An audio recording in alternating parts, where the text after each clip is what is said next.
Diálogo en Panamericana. Una producción del Departamento Periodístico de Panamericana en su mejor estilo.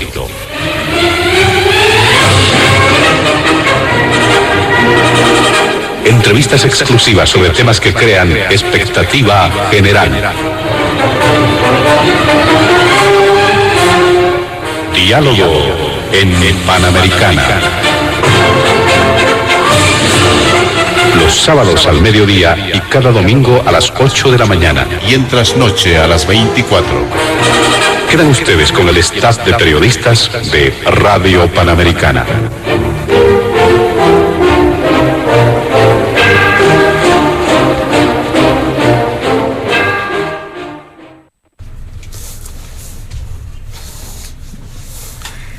¿Qué tal, amigos de todo el país? Bienvenidos a Diálogo en Panamericana. Y en esta oportunidad vamos a desarrollar el tratamiento de distintos temas que son parte de la agenda de noticias. En el primer punto en el programa hemos visto por conveniente incorporar algunas consideraciones en torno al sistema de justicia en nuestro país. Esto a raíz de la prórroga de funciones de las máximas autoridades judiciales, que ya está teniendo algunos frutos. Ya se han emitido, por ejemplo, algunas decisiones, esa vinculada a la ratificación, por ejemplo, de que Mario Aguilera sea gobernador de Santa Cruz, para mencionar un ejemplo. Pero en los hechos aún existen y se ratifican medidas de presión en contra de esa decisión de la prórroga de funciones de las máximas autoridades judiciales, que, dicho sea de paso, además también están decidiendo el cambio de autoridades judiciales departamentales, cosa que no ocurre con las autoridades nacionales, pero sí está ocurriendo con autoridades judiciales departamentales. Ellos sí tendrían que ser cambiados, y esto en función de la decisión de autoridades nacionales que están siendo cuestionadas en estos momentos. ¿En qué medida influirán las medidas de presión? ¿Cuál será el objetivo? ¿En qué medida puede tener efecto esta vigilia, medidas de presión que se han iniciado ya en la capital del país? Este es el primer punto del programa. El segundo tiene que ver con el escenario político a nivel nacional. Se mantiene una suerte de suspenso respecto a lo que ocurrirá en la gobernación del departamento de Santa Cruz, con esa polémica si estar detrás de la figura de Luis Fernando Camacho, que supone, dice, el respeto al voto, o por el contrario se da curso a que Mario Aguilera asuma la gobernación en función de esa decisión también que ha sido cuestionada de fines del año pasado de parte del Tribunal Constitucional. Pero además habría incluso otro tipo de figuras que podrían surgir como alternativa a esa disputa en la gobernación. Este es el segundo punto del programa. Y finalmente el tercero tiene que ver con algunos criterios en este camino hacia el censo de población y vivienda que debe desarrollarse el mes de marzo en nuestro país. Hubo algunas observaciones, aunque también se han dado algunas aclaraciones en qué medida se habrán cumplido algunas tareas, qué tareas también quedan pendientes. Esto como parte de la reflexión ya en el tercer punto de Diálogo en Panamericana. Nuestros invitados especiales de este fin de semana se encuentran en los estudios de la emisora y han participado ellos en un sorteo previo de manera activa para establecer el orden de participación. Por ello le damos la bienvenida al diputado de Comunidad Ciudadana, el doctor a Carlos Alarcón, como abogado constitucionalista también. Está junto a nosotros también el representante del CONADE, don Manuel Morales, y finalmente el politólogo Marcelo Arequipa. Junto a ellos estaremos desarrollando la agenda de diálogo en Panamericana este fin de semana.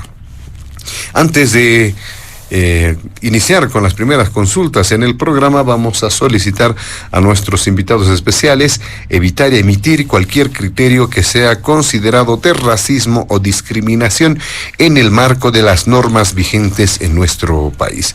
Le damos la palabra inicialmente al doctor Carlos Alarcón para que pueda dar sus criterios, emitir sus criterios en este primer punto del programa. Bienvenido, adelante.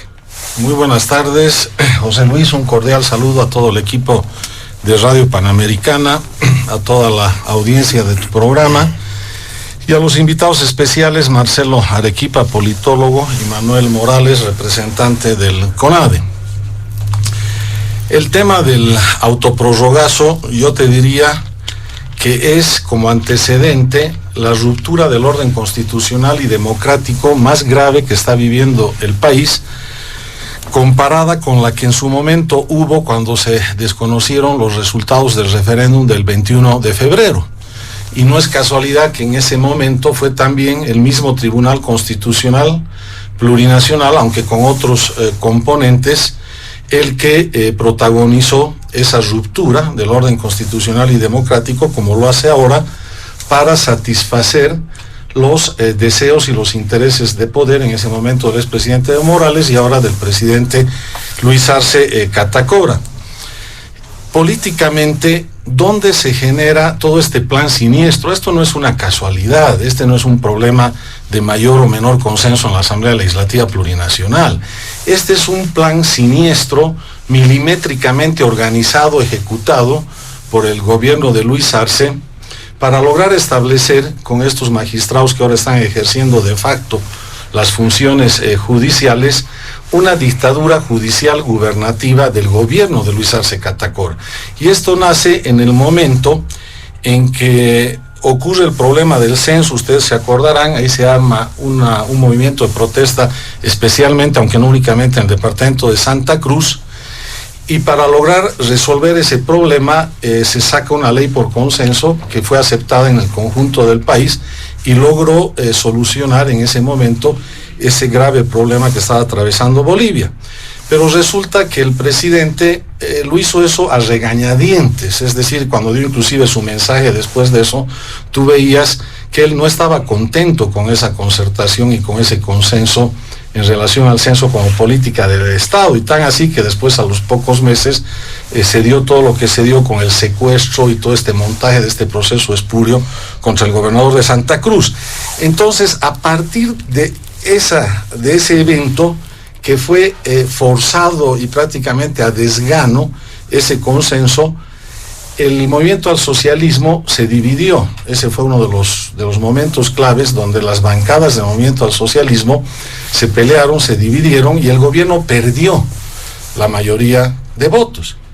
Y el gobierno se dio cuenta que tenía que, a partir de ese momento, encontrar el mecanismo que de alguna manera anule a la Asamblea Legislativa Plurinacional, la debilite, la bloquee, la paralice, la inmovilice, para que pueda gobernar a sus anchas, imponiendo a la mala todas las leyes que quiere imponer en cualquier ámbito de la vida social, política, institucional del país. Porque es otro autoritario, como fue en su momento Evo Morales, cuando era presidente, que no le da la gana de actuar como un Nelson Mandela y de generar verdaderas políticas de Estado a través del consenso. Entonces su cálculo fue elemental, dijo: estos magistrados en ese momento, antes de que empiece la elección judicial, están bajo mis pies, hacen lo que me viene en gana a mí, me dan las sentencias que yo quiero, entonces, ¿para qué los voy a cambiar? La elección judicial para ese gobierno, para Luis Arce, era una ruleta rusa, era una apuesta al vacío. Porque si apostaba en serio él y su ministro de Justicia por hacer, y su bancada, sobre todo en diputados, por hacer elecciones judiciales, perdía el control que ahora lo sigue manteniendo y lo ha profundizado con estos autoprorrogados usurpadores particulares que toman por asalto, porque son los peones y las marionetas de Luis Arce, las altas magistraturas judiciales. Entonces, desde ese momento, planifican toda una serie de actos de sabotaje, inclusive buscándose testaferros que presentaban amparos o que presentaban acciones de inconstitucionalidad para ir paralizando, torpedeando y bombardeando cada iniciativa de la Asamblea Legislativa que quería llevar adelante las elecciones. Y esto yo lo digo como testigo de actuación, porque yo he vivido, he sido parte de la comisión, y he vivido desde el primer día hasta el último día todas las vicisitudes del proceso. Entonces te lo digo con conocimiento directo de causa y dentro del trabajo de la Asamblea Legislativa. Entonces no es casual que estos usurpadores ahora usurpadores a partir del 3 de enero, del Tribunal Constitucional y de los otros altos tribunales, no es casual que te fueron haciendo observaciones primero por goteo, porque si tú tienes buena fe y es un verdadero Tribunal Constitucional de derecho, tú agarras cuando empieza la elección, la primera convocatoria, se presenta, digamos, entre comillas, de buena fe una observación al proceso. Tú como Tribunal Constitucional haces de entrada todas las observaciones que tienes que hacer y le dices al legislativo, miren señores, para que esto vaya adelante cumplan de la A a la Z, no importa, 100, 200, 500 observaciones. ¿Qué hacen estos tipos? Van haciendo por goteo. Aparece uno que ni siquiera era postulante, que no tenía ni interés legítimo para hacer el amparo en el Beni, qué casualidad, la Sala Constitucional del Amparo voltea la primera convocatoria, la anula, y te hace unas observaciones. Después resulta que viene el Tribunal Constitucional con la segunda convocatoria, una vez corregidas las primeras observaciones, voltea la segunda convocatoria con el pretexto de que se necesitaba ley y aumenta otras observaciones. Después resulta que logramos en el Senado sacar la ley por 2/3, inclusive más de 2/3, que hubiéramos podido tener con esa ley si se aplicaba sin el sabotaje a altos magistrados en febrero de este año, y resulta que nuevamente el diputado Jáuregui hace una consulta espuria al Tribunal Supremo, el Tribunal Supremo la rebota a las horas al Constitucional y sale la declaración 049 haciendo otras observaciones, pero en realidad ahí meten de contrabando, que era lo que les interesaba de esa declaración, el autoprorrogazo por órdenes del gobierno, de Luis Arce. Entonces, estas observaciones por goteo te demuestran la total mala fe, que va acompañada de que se tomaron una eternidad de tiempos, para que la Asamblea Legislativa esté contra las cuerdas, generen una sensación artificial de vacío de poder, y como consecuencia de eso, estos tipos se vuelvan los héroes de la película, diciendo nosotros estamos salvando el vacío de poder, cuando esta artimaña, su objetivo directo era ser los secuaces y los peones y las marionetas, como lo son, y lo han sido, y lo siguen siendo, y lo serán, de Luis Arce Catacora. ¿Tú crees por ventura que si no se desbarata, como estamos haciendo todos los esfuerzos para hacerlo ahora, el prorrogazo, va a haber elecciones judiciales? Han tenido el atrevimiento, estos usurpadores particulares que a partir del 3 de enero han tomado por asalto estas altas instancias judiciales, de nombrar de facto a 46 vocales departamentales que son también ahora de facto. Imagínate, si hubiera habido una sincera intención de que estos tipos quieren las elecciones judiciales, lo mínimo se deberían haber esperado en 6 meses para que vengan los nuevos magistrados conforme manda la Constitución y designen a los vocales, ¿no les parece? ¿Y por qué ya han designado a los vocales? Porque esta es la telaraña y la red de represión que le está montando Luis Arce para ejercer esta dictadura judicial gubernativa, no solo contra la clase política de oposición, sino contra el pueblo de Bolivia, porque se avecina un momento muy complicado en el tema económico, y entonces este gobierno, como perdió la gobernabilidad en la Asamblea Legislativa, porque no quiere concertar, quiere imponer el capricho, entonces necesita este aparato represivo de fiscales, de vocales y de prorrogados y usurpadores judiciales para contener el conjunto de la disidencia social, política, ciudadana, hacer y deshacer el tablero electoral el 25. Con estos usurpadores y prorrogados, olvídense, nuestro voto no va a servir nada en las urnas. Vamos a ir y vamos a votar, va a ganar alguien que no sea Luis Arce, el Tribunal Supremo Electoral, que igual está bastante afín ya al gobierno. Si hay algo que no esté bien, el Tribunal de Prorrogados y Usurpadores se va a poner por encima del voto del pueblo y va a decir, no, el que ganó es Arce, listo, no importa, aunque sea fraude electoral. Y lo mismo con que van a hacer y deshacer la Constitución, como le venga en gana, para cubrir todas sus metidas de pata en el tema económico. Van a hacer y deshacer el respeto al debido proceso y a las garantías de los presos políticos. Eso es lo que vamos a ver en la siguiente parte del programa, cómo todos estos fallos que en velocidad relámpago y que siempre meten cosas de contrabando, que han aparecido en esa sala cuarta del Tribunal Constitucional, de dos magistrados que no rotan y que siempre les toca a ellos, imagínate, ¿no? Qué gran mecanismo aleatorio de asignación de causas, que siempre Hurtado y Espada son los que manejan los casos que le gustan al ministro de Justicia y a su presidente, y con estos usurpadores vamos a enfrentar todos estos problemas. Y lo más grave, y yo insisto y quiero dejar esta alerta al pueblo de Bolivia, con estos usurpadores y con estos autoprorrogados, peones de Luis Arce, ya no hay juez natural en Bolivia. Aquí he traído la Constitución y la Convención Americana sobre Derechos Humanos. ¿Qué quiere decir el juez natural? El juez natural es la garantía de todo procesado penalmente que tiene que tener un juez constitucional y legalmente instituido y designado. Como estos señores, por sí ante sí, en beneficio propio, se han autoinvestido en el cargo de magistrados que por Constitución ya no les corresponde, los que están batiendo palmas y festejando son los delincuentes cuyos procesos sean revisados en apelación o en casación por estos magistrados y por estos vocales de facto, porque van a ir a la CIDH, a los organismos, a hacer anular esas condenas, porque van a decir, no importa que yo sea violador, no importa que sea narcotraficante, no importa que sea condenado por corrupción, por asesinato, por feminicidio, lo importante acá es que unos usurpadores que han tomado como particulares a partir del 3 de enero por asalto el órgano judicial boliviano junto con sus vocales de facto, son los que han ratificado esta condena en casación o en apelación. Por lo tanto, esto es nulo y yo, señores, libre, feliz y contento. Ese es el grado de irresponsabilidad que este gobierno nos está llevando al país para consolidar su dictadura judicial gubernativa. Y termino con esto. Ni qué decir en el tema de la seguridad de las inversiones. Salvo que sean estas inversiones truchas que están haciendo en el litio y que hasta ahora no nos mandan los contratos, pese a que la viceministra Halcón ya se ha comprometido en una nota que hemos mandado, yo le he firmado con otros parlamentarios, no nos mandan hasta ahora los contratos, los convenios, disfrazados contratos de convenios de litio, salvo con estas empresas truchas, chinas o rusas. ¿Qué empresa seria se va a animar a arriesgar grandes inversiones en Bolivia con estos usurpadores de funciones judiciales? Imagínate, van a confiar sus casos cuando el gobierno viole esas inversiones a estos autoprorrogados.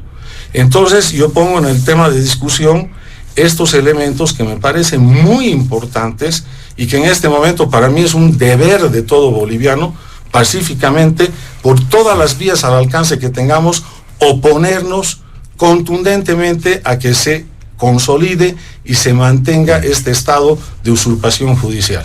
Muy bien, muchas gracias, doctor Alarcón. ¿Qué dice don Manuel Morales en este primer punto del programa? Sin duda, usted también ha estado presente en la capital del país, por ejemplo, cuando se hace referencia a las medidas de presión. Más allá de la situación del sistema judicial, ¿en qué medida es posible tomar o que haya algún efecto con estas medidas y cambiar lo que está ocurriendo? Adelante. Sí, gracias. Bueno, formo parte de una organización que es muy particular, ¿no? Nosotros nos llamamos Comité Nacional de Defensa de la Democracia. Cuando estuvimos atentos, pendientes, y cuando ya se tuvo la certeza que el año 2023 no iba a haber elecciones judiciales, por supuesto que nos llamó profundamente a la preocupación, porque todos los bolivianos tenemos el derecho a acudir a las urnas y a elegir a los magistrados. Podemos debatir en otras circunstancias si la elección es buena, es pertinente, o si en el futuro debería cambiarse por otro sistema, pero lo que no podemos aceptar nosotros es que, siendo ya un derecho en ejercicio, se lo suspenda. Entonces, a partir de ahí nos enteramos de la sentencia, esta famosa 49/2023, donde ya denunciamos que está en curso un golpe judicial. Tampoco queremos discutir si es un golpe complejo, si intervienen varios órganos, no. Para nosotros la cosa está clara. Aquí con esta sentencia hay un golpe judicial, porque, como dijo Carlos Alarcón, es una demanda presentada por una persona que trata sobre otro tema, no aspectos de constitucionalidad e inconstitucionalidad de un proyecto de ley, pero en la disposición cuarta, que es una declaración, que no es una sentencia, dice: se dispone la prórroga del mandato a las autoridades del órgano judicial y tribunal constitucional en actual ejercicio, de manera excepcional y temporal, hasta que se elijan y posesionen a las nuevas autoridades fruto de la preselección desarrollada por la Asamblea Legislativa Plurinacional y del proceso electoral llevado a cabo por el órgano electoral plurinacional, conforme al marco contenido en la Constitución y conforme a lo razonado en la presente declaración constitucional. Es decir, aquí se admite que el tribunal, la Asamblea Legislativa no ha podido cumplir también con sus obligaciones, ¿no? Y nosotros en ese momento señalamos que frente a la inminencia de un golpe judicial, lo que va a suceder es que personas que están perdiendo ya su mandato constitucional, los ex magistrados, a partir del 2 de enero pasan a ser simples ciudadanos y son usurpadores de cargos. Y indicamos que la inauguración del año judicial iba a ser ya la consumación de esta actitud, y por eso mismo convocamos a estas movilizaciones en Sucre, y se fijó como fecha el 5 de enero, tuvimos un encuentro y de ahí emanaron 8 puntos. Y lo más importante es que no solamente es una reacción, eso quiero que la población entienda, sino que dentro del CONADE y con la gente de Chuquisaca se discutió que para enfrentar esta situación absolutamente irregular debe activarse la desobediencia civil, ¿no? Y frente a una respuesta que nos dio un viceministro de que eso era un delito, ¿no?, nosotros le respondimos que no nos amedrentamos, ¿no? Pero es importante señalar que la desobediencia civil parte de la objeción de conciencia, y que nosotros tenemos una profunda conciencia democrática, ¿no?, y antidictatorial. Es decir, esto no se saca con nada. Nosotros somos profundamente antidictatoriales, como lo es el pueblo boliviano. El pueblo boliviano nunca va a aceptar una dictadura, y ya lo ha demostrado. No estoy hablando de la época militar, ¿no?, que eso ya lo hemos superado positivamente, sino que en Bolivia se han sentado las bases de un pensamiento antidictatorial. Por eso hablo de una objeción de conciencia democrática en la población, que activa pues la desobediencia civil, y eso ha sido el 21F. El momento en que Evo Morales se plantea la repostulación, la gente le dice no, se gana, y a partir de ahí se articulan una serie de mecanismos como la sentencia constitucional 84/2017, que dice que es un derecho humano a la reelección. Posteriormente, esa sentencia fue objeto de una interpretación de la Corte, una opinión consultiva. Sigue actualmente vigente, pero lo más importante fue que se fue a la movilización. En ese contexto, el 2019, el Tribunal Supremo Electoral, ya creando un antecedente, ¿no?, de estas actividades que son absolutamente irregulares, procede a acatar esta sentencia, pero también en ese interín generan una ley vinculante, que es la 1096, que a través de elecciones primarias quedarían electos los candidatos de manera vinculante, para fortalecer la sentencia constitucional 84. Y el Tribunal Supremo Electoral entonces procede a la inscripción legal, ¿no?, del binomio que nosotros, a través de cabildos y movilizaciones, ya se denunciaba que eso prácticamente era una afrenta, ¿no?, a la ciudadanía, y se generó un fraude, porque hay que decirlo, que en la introducción del TREP fue precisamente para dar resultados de ganador a Evo Morales el mismo día de las elecciones. Pero bueno, eso es parte de otra historia. Entonces nosotros hemos activado la desobediencia civil a partir de esta objeción de conciencia democrática, y planteamos que el nudo gordiano de este problema es el tema de la reelección. Es decir, cuando sale la sentencia 1010, al margen de hacer un análisis que puede ser exquisito, muy profundo, de que es legal, no es legal, que interpreta o no el artículo 168 de la Constitución, cuando dice que no debe haber la reelección en 2 periodos continuos o discontinuos. Al margen de eso, nosotros sacamos también un pronunciamiento y señalamos que Evo Morales tiene deudas pendientes con la democracia. Y esas deudas pendientes no han sido subsanadas y por lo tanto, más allá de esta sentencia de la 1010, para nosotros Evo Morales no debe repostular en el siguiente periodo. Alguien dirá, pero le estás quitando sus derechos. No, tiene deudas pendientes con la democracia. No, que cumpla, ¿no? Todo lo que ha lesionado y luego veremos. En ese contexto sale esta sentencia 1010. Y aquí viene lo más importante, que para nuestro análisis el meollo fundamental es la repostulación o la reelección. Y de manera concreta, esta disposición de la declaración, esta disposición cuarta de la declaración constitucional, vulnera de manera flagrante varios artículos de la Constitución, que expresan la forma como deben ser electos los magistrados, pero que establecen prohibiciones taxativas y por el otro lado ponen límites a sus mandatos. Entonces, en el artículo 198 de la Constitución se dice que los magistrados del Tribunal Constitucional Plurinacional se elegirán mediante sufragio. El artículo 200 dice que el ejercicio, la permanencia y la cesación en el cargo para estos magistrados será de aplicación a los miembros del Tribunal Constitucional. Se señala en el artículo 182, por ejemplo, ¿no?, que los magistrados del Tribunal Supremo de Justicia se eligen por sufragio universal. Es decir, no hay prórroga posible, no hay mandato que pueda el Tribunal Constitucional estar sobre la Constitución. Se señala, ¿no?, que y esto es el artículo 183, que nos parece fundamental, que los magistrados del Tribunal Supremo de Justicia no podrán ser reelegidos, ni reelegidas, y su periodo de mandato será de 6 años. Luego están los otros artículos que no los voy a leer, el 187, el 188, el 194, que van en este tenor de señalar que los magistrados nacen del voto popular, que no hay posibilidad a la reelección y que su mandato expira en 6 años. Por lo tanto, ¿no?, el problema central para nosotros es la reelección. Ahora bien, esta declaración en los hechos y aceptar, y acá no interesan los argumentos de vacío jurídico, que la justicia nos requiere, que la patria requiere a los magistrados, no hay nada, no hay argumento posible, establece de facto una reelección de los magistrados.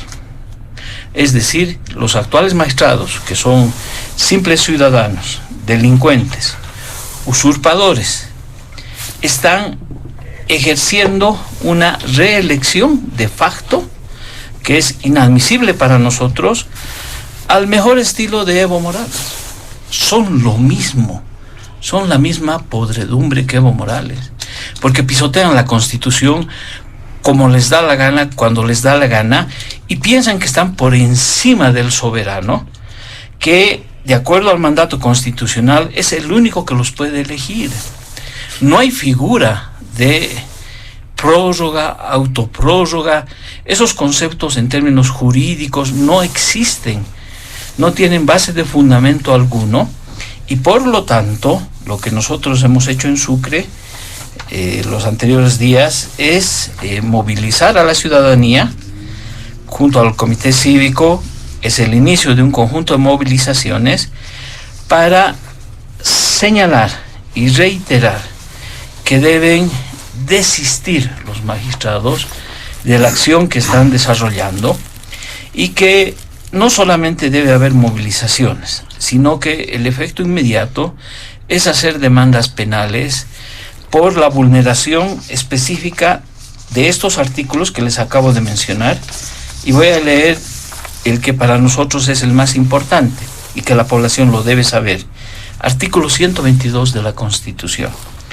Son nulos los actos de las personas que usurpen funciones que no les competen, así como los actos de las que ejercen jurisdicción o potestad que no emane de la ley.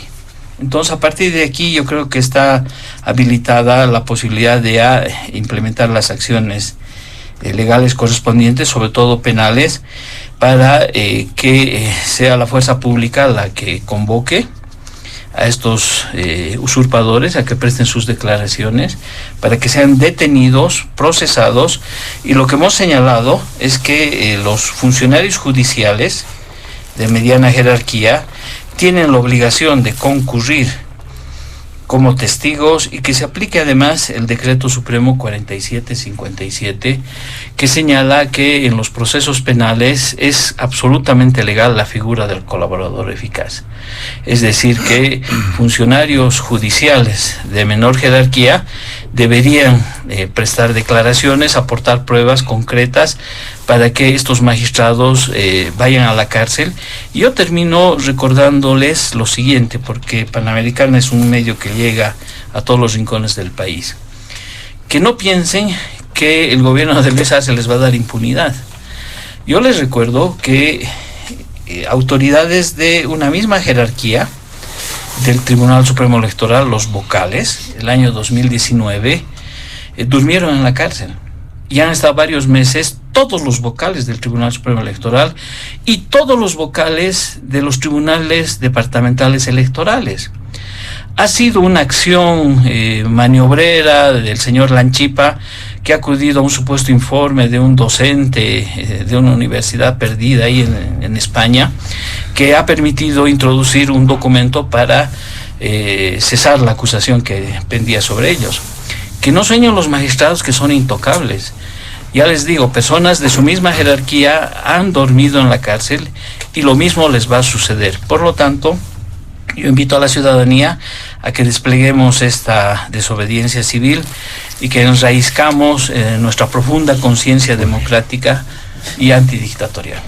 Perfectamente, muchas gracias, don Manuel Morales. Le damos la palabra también a Marcelo Arequipa para que pueda hacer referencia a este primer punto del programa que se vincula con el tema judicial. Adelante, Marcelo Arequipa.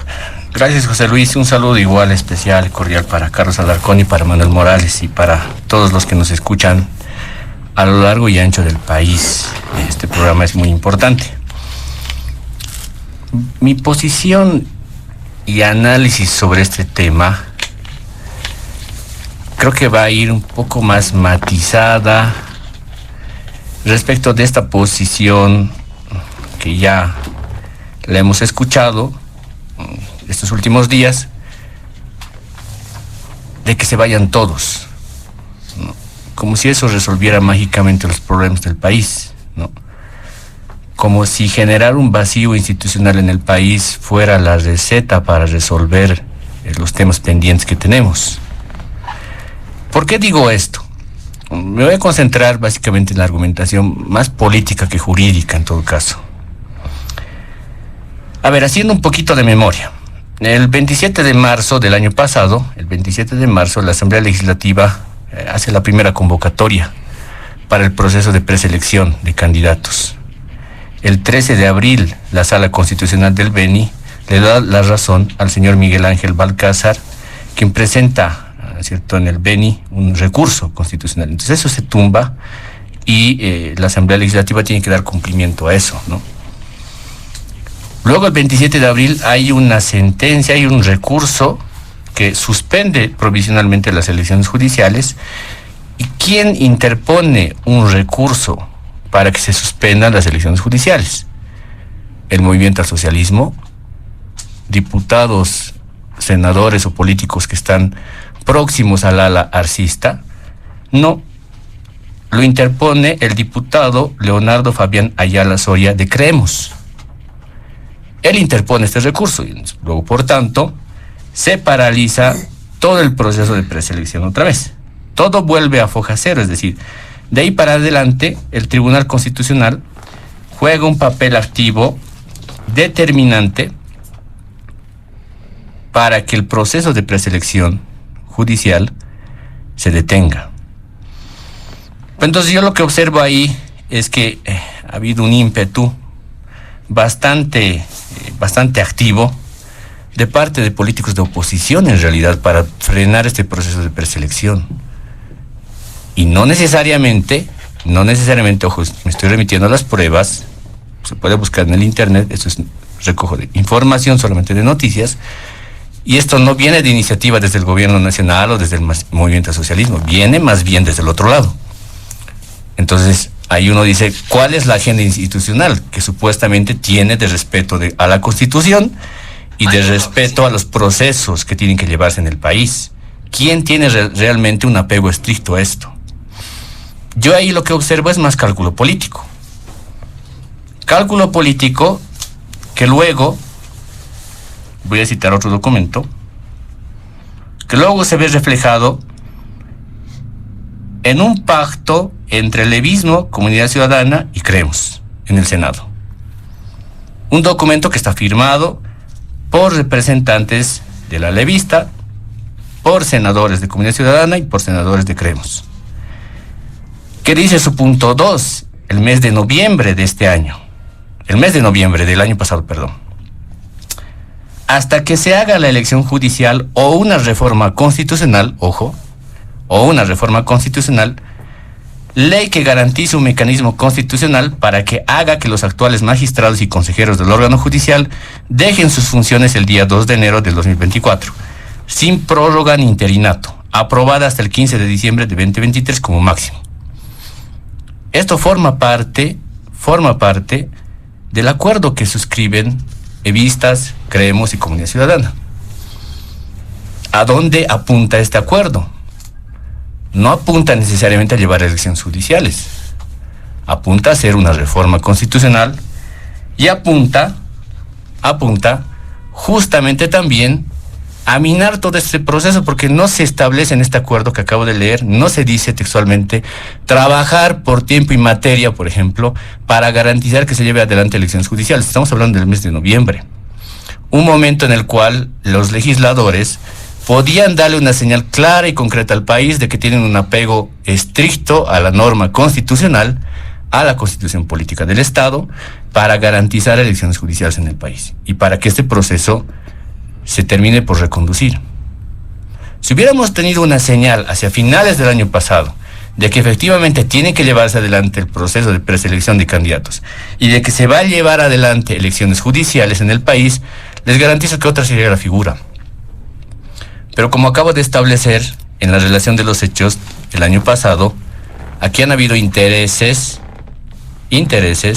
por minar del proceso de preselección de candidatos, por no establecer este tema de llevar adelante elecciones judiciales y más bien ir jugando en los tiempos hasta postergarlo al máximo, al límite, al punto de llegar hasta fines del año pasado para decir, bueno, se terminó el tiempo y ahí viene la muletilla. La muletilla es, ya no pueden continuar.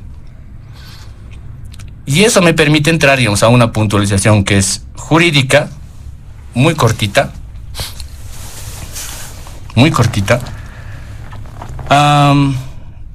para entender un poco el tema de respeto o no respeto a la Constitución.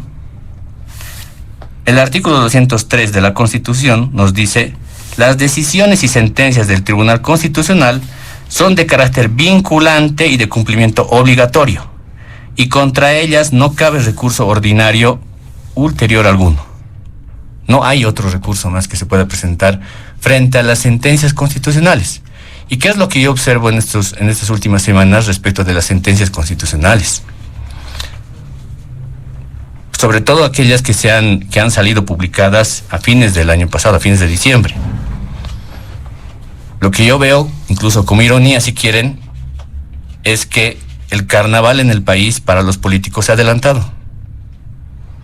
Se adelanta el carnaval porque sale sentencia sobre el tema de la reelección, políticos de oposición aplauden y dicen esa sentencia debe aplicarse, debe respetarse y debe llevarse a cabo.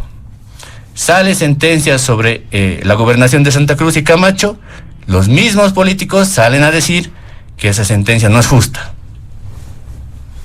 Entonces ahí el ciudadano obviamente queda confundido y la señal que está dando la clase política en este caso, no es pues la señal que debería ser de respeto absoluto a la institucionalidad en el país. Incluso pensando en que esos magistrados a mí no me gusten de manera personal, no crean, digamos, en eso, por un mínimo de respeto, si se suponía que ellos estaban todavía en funciones hasta el 2 de enero, sus sentencias son de cumplimiento obligatorio. Nos puede gustar o no, pero eso se tiene que cumplir en el país. Tenemos que llegar de verdad a un momento en el que respetemos las decisiones que se emanan desde un órgano institucional. Y no necesariamente generar este clima de crispación y de movilización, porque a mí no me gusta esa sentencia y no coincide con mis fines políticos, ¿no? Porque lo que están haciendo, en la clase política, es darle una señal clara y concreta al país de que los políticos en el país viven en un carnaval. No son serios, no respetan la institucionalidad. ¿Qué nos queda a nosotros como ciudadanos? Nos queda observar esta estrategia que se está empezando a implementar en el país de buscar generar un vacío institucional. Yo sinceramente desde la ciencia política no soy una persona inclinada a creer que los vacíos institucionales resuelvan las cosas. Creo que si tenemos una constitución que ha sido votada ampliamente y aprobada por un porcentaje importante de la población, se tiene que respetar, porque eso es lo único que nos queda. No podemos generar una situación distinta, tenemos que respetar. Pueden haber iniciativas, pueden haber ideas de reforma constitucional, de mejoramiento, de ajustes a las leyes en el país, que eso es completamente legítimo. Pero yo no he visto, más allá de posiciones intransigentes y además posiciones político-partidarias, no he visto de verdad que la oposición, por lo menos en el país, tome la iniciativa en esto y le plantee al país de verdad algo serio y concreto. Algo que pueda traducirse de verdad en un juego de reglas en el que convivamos todos. Sigo sin observar eso. Y creo que esto es bien serio, de verdad, porque coyunturalmente ahora es muy interesante y muy bonito mover gente, querer generar crispación, incluso hasta poder generar, digamos, hechos de violencia en algún lugar, pero con eso no se resuelve absolutamente nada. Porque como estoy mostrando un poco con los datos concretos, creo que lo que no se está haciendo de verdad es respetar al final del día la Constitución que tenemos. Y no estamos respetando aquello que está marcado en las reglas del juego. Y más bien nos estamos dedicando a este carnaval político, que lo que más me preocupa, para hacer esta idea, José Luis, no es tanto el carnaval que estamos viviendo ahorita en el país, sino es la resaca que vamos a vivir en el país, porque la resaca va a ser mucho más fuerte que el carnaval que estamos viviendo. Y ojo, para la clase política debería ser muy preocupante esto, porque la resaca viene unida a un actor que no está dentro del sistema, a un actor que es más bien outsider, que está fuera del sistema. Y este te puede terminar por barrer absolutamente todo lo que tenemos ya construido de alguna forma en el país en términos de reglas democráticas. Y eso es a lo que de verdad deberíamos tomar la atención. Eso por mi parte, gracias. Muchas gracias, don Marcelo Arequipa. Brevemente, ¿a quién nos estamos refiriendo? ¿Quién está fuera del sistema? Podemos puntualizar. Es que puede aparecer, José Luis, cualquier actor político que se por fuera del sistema y que de repente llame a una movilización y explote todo esto, ¿no? Es un escenario, es una ventana que es abierto para cualquier actor. Una figura sin identificación, entonces. Sí. Bueno, muchas gracias, don Marcelo Arequipa. Vamos a realizar una segunda ronda en este primer punto del programa, pero les vamos a solicitar a nuestros invitados reducir el tiempo de participación. Hay puntualizaciones y apuntes seguramente que han surgido. Doctor Carlos Alarco. Gracias, José Luis.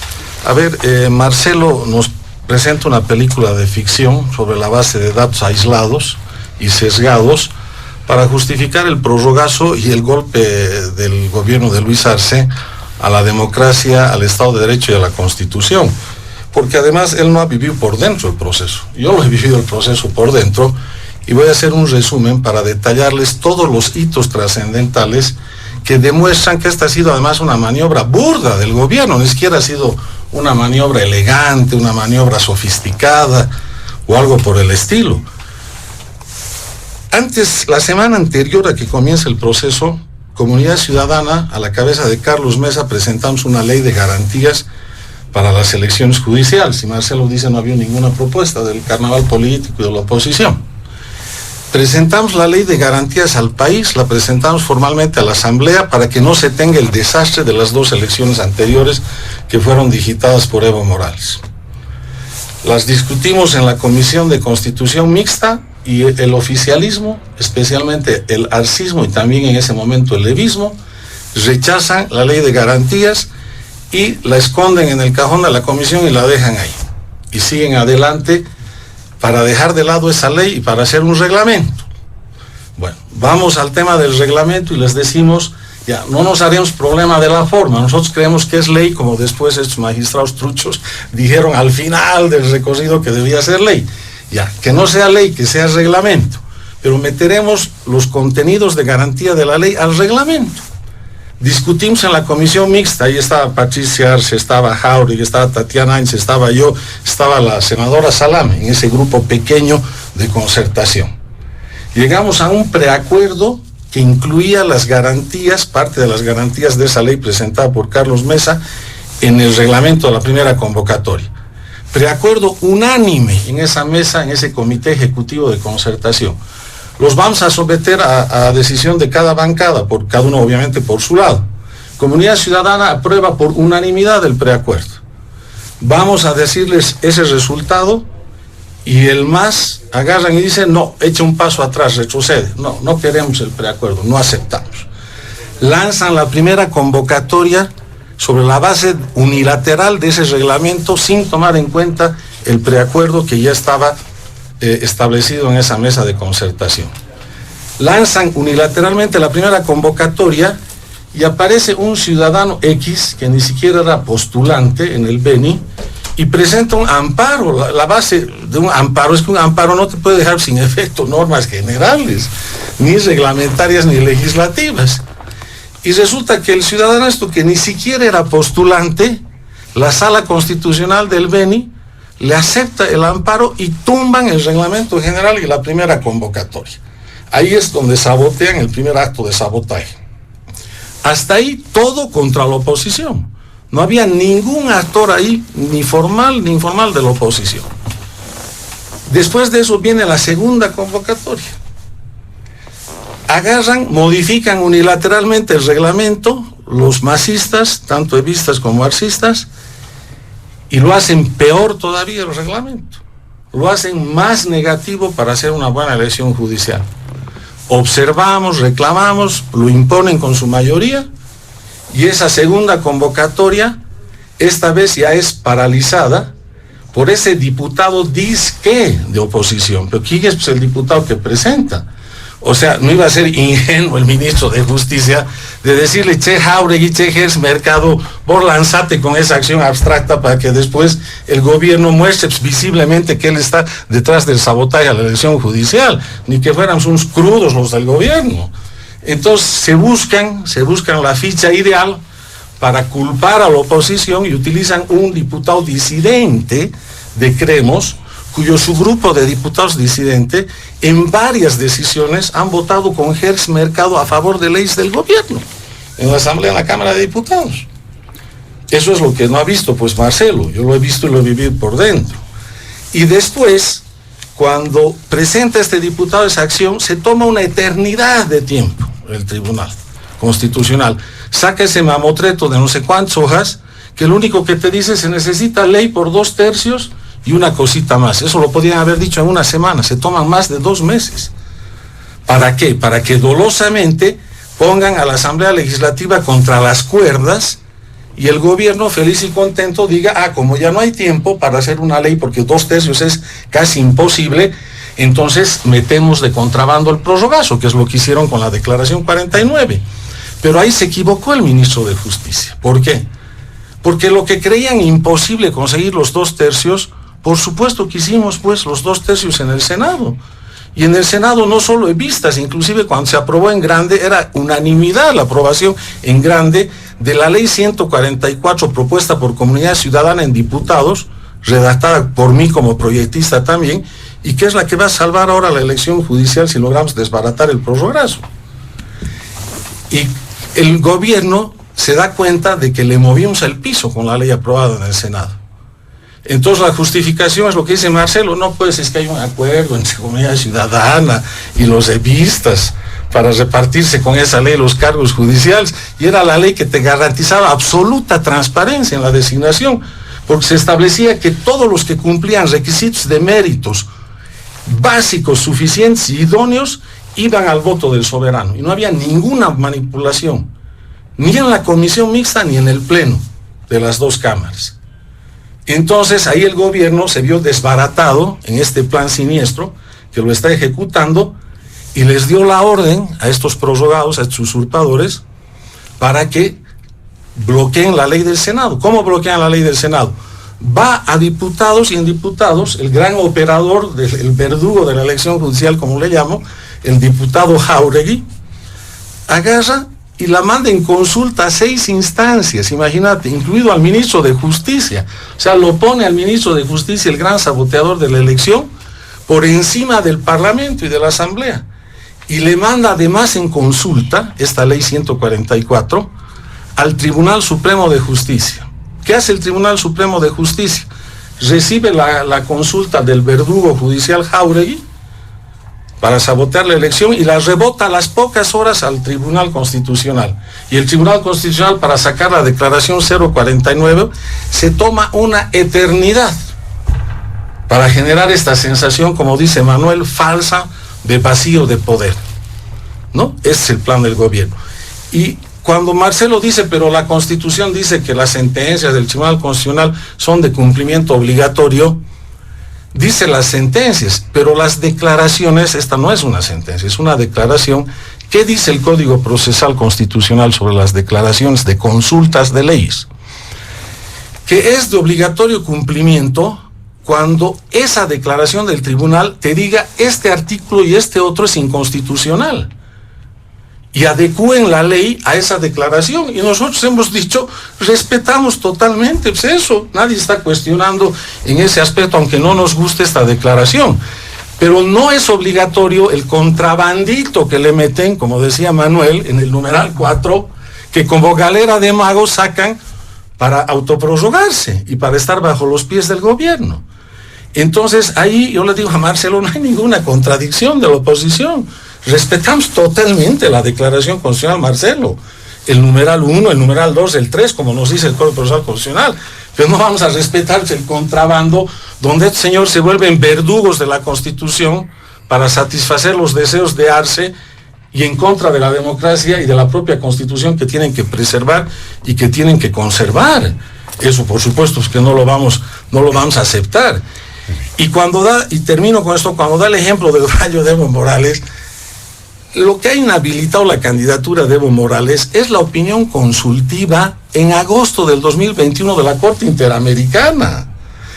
Y estos señores, a días de irse de sus cargos, como estaban quedando con el prorrogazo, con la declaración 49, y son villanos de la democracia, decían, ¿cómo nos volvemos héroes ahora ante el país? Sobre todo ante las clases medias. ¡Ah, qué capos! En un amparo sobre libertad de expresión metamos otro contrabando. Adecuamos la jurisprudencia, recién de 2 años se acordaron que tenían que cumplir la opinión consultiva vinculante de la Corte en el caso Colombia, presentado por el presidente de Colombia. Recién se acuerdan, imagínate. Entonces de ahí querían volverse de villanos a héroes, cuando lo único que han hecho es una adecuación jurisprudencial de contrabando en un amparo sobre libertad de expresión.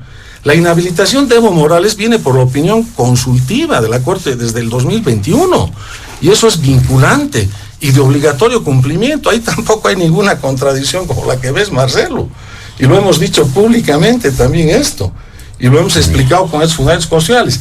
Y termino diciendo, para reforzar el punto de vista de Manuel, yo inclusive iría más allá. El tema de la desobediencia civil es cuando tú tienes una ley formalmente válida, entre comillas, pero en esencia una ley tiránica. Aquí estos son particulares usurpadores, ni siquiera sería desobediencia civil, sería resistencia contra la tiranía y la opresión. Porque vos desobedeces civilmente el caso, por ejemplo, que has dado del desconocimiento del 21 de febrero, que salen sentencias de este mismo tribunal que avalaban la barbaridad de Evo Morales. Entonces ahí formalmente hay todavía una sentencia, entonces dices desobediencia civil, pero aquí hay resistencia contra la tiranía y opresión. Este tipo son usurpadores, son particulares que están usurpando, ¿no ve? Entonces ese es un dato, digamos, importante y significativo. Y en el caso de la que comparto, y aquí termino, en el caso de la reelección, es peor que violar la prohibición de reelección, porque en la prohibición de reelección es como si el Tribunal Electoral hubiera hecho un proceso de elección judicial y estos tipos se hubieran presentado a los mismos cargos, ¿no ve? Ahí se estaría violando. Aquí ellos mismos se han autorreelegido de facto, o sea, es más grave todavía que violar la prohibición de reelección. Entonces, eso es lo que ahora el pueblo de Bolivia tiene que rechazar, porque si dejamos pasar por alto esto, se destruye la democracia, se destruye el Estado de Derecho y se destruye los cimientos de respeto a la Constitución. Gracias, doctor Alarcón. Don Manuel Morales. Sí, creo que estamos en una parte importante, no solo de la argumentación, sino también del debate, ¿no? Y creo que esto es lo que la audiencia quiere escuchar, ¿no? El artículo 196 de la Constitución dice: el Tribunal Constitucional Plurinacional vela por la supremacía de la Constitución, ejerce el control de constitucionalidad y precautela el respeto y la vigencia de los derechos y las garantías constitucionales. Es decir, el Tribunal Constitucional tiene como techo la defensa de los derechos. Y esto es una parte fundamental, la plena vigencia de la Constitución. Ahora, en este proceso de irregularidades que estamos denunciando, por supuesto que hay unas matrices comunicacionales que se están lanzando. Una de ellas que hemos escuchado, que nos llaman a la perplejidad, es que la elección no va a resolver la crisis judicial, ¿no? Entonces dice en primer lugar que ¿para qué te preocupas? ¿No? Con tu voto no vas a solucionar nada. Los vamos a elegir nuevos magistrados, la crisis va a continuar. Aceptan cínicamente que la justicia está mal y que va a seguir mal, aunque existan o no existan nuevos magistrados. Y luego dicen que el vacío jurídico tampoco soluciona nada. Por lo tanto, hay que continuar nomás con lo que está sucediendo. Ahora, aquí hay un tema muy interesante, muy importante para debatir, y que ya nos lleva al tema de los principios, ¿no? ¿En qué momento, y aquí viene la pregunta para Marcelo y para la audiencia que nos está escuchando, ¿en qué momento un Tribunal Constitucional Plurinacional ejecuta una declaración? Esta es la pregunta que yo formulo. ¿Por qué? Porque el tribunal no puede hacer una norma para beneficiarse a sí mismo. Es decir, plantear una prórroga cuando hay prohibiciones constitucionales, el resultado va a ser que estos magistrados van a tener trabajo, van a usurpar funciones como si hubieran sido electos, y están ejecutando ellos mismos una sentencia. Y eso es, desde todo punto de vista jurídico, incongruente con los principios básicos de equidad, transparencia, legalidad, legitimidad. Y nadie puede ser juez y parte y aprobar normas que lo beneficien a uno mismo. Por lo tanto, si bien hay una sentencia y la Constitución dice que debe acatarse, aquí es donde empezamos a ver pues profundos vacíos y oscuros espacios, ¿no? El otro tema es que no habría equidad, legalidad. Los magistrados no pueden implementar una sentencia, una declaración, que les beneficia a sí mismos, pero ha sucedido además un fenómeno interesante que la opinión pública lo conoce. Ha habido 2 magistrados que han desistido de ejecutar esta sentencia que les beneficia a sí mismos. Eso significa que en el grado de supuesta aplicación ni siquiera ellos están convencidos, ¿no? Porque cuando uno está convencido y ha emitido una declaración, supuestamente la debería cumplir, ¿no? Y por el otro lado, también estrados judiciales han aceptado los magistrados que están cometiendo delitos y han hecho una solicitud de excepción para que sean juzgados por juicio de responsabilidades. Y esto ha sucedido la anterior semana. Y han presentado un recurso señalando que ellos merecen ser objeto de juicio de responsabilidades, como dice la ley 144. Han admitido que están cumpliendo delitos y que no deberían ser juzgados por la vía ordinaria. Y eso ha quedado ampliamente difundido en los medios de comunicación. Por lo tanto, eso de que las sentencias del Tribunal Constitucional y esta se va a cumplir es un chiste. Es un chiste. No tenemos la obligación de cumplir este particular pronunciamiento, que es una simple declaración que declara la constitucionalidad o la inconstitucionalidad y que está afectando de manera estricta y directa a los derechos de los ciudadanos. Esta sentencia o esta declaración afecta a mi derecho como ciudadano a que se promuevan por los caminos legales la postulación y la inmediata elección. Acá se está vulnerando también mis derechos y hay que señalar que incluso las acciones constitucionales se pueden pues plantear incluso contra sentencias constitucionales. Para eso está el procedimiento de amparo, cuando se vulneran tus derechos, y ahí se entra a toda una discusión jurídica de la cual nosotros consideramos que vamos a salir airosos, porque ellos son los que están en este momento en la ilegalidad. Ese sería mi punto de vista. Muy bien, muchas gracias, don Manuel Morales. Para finalizar este primer punto, también las consideraciones, los apuntes de Marcelo Arequipa. Adelante.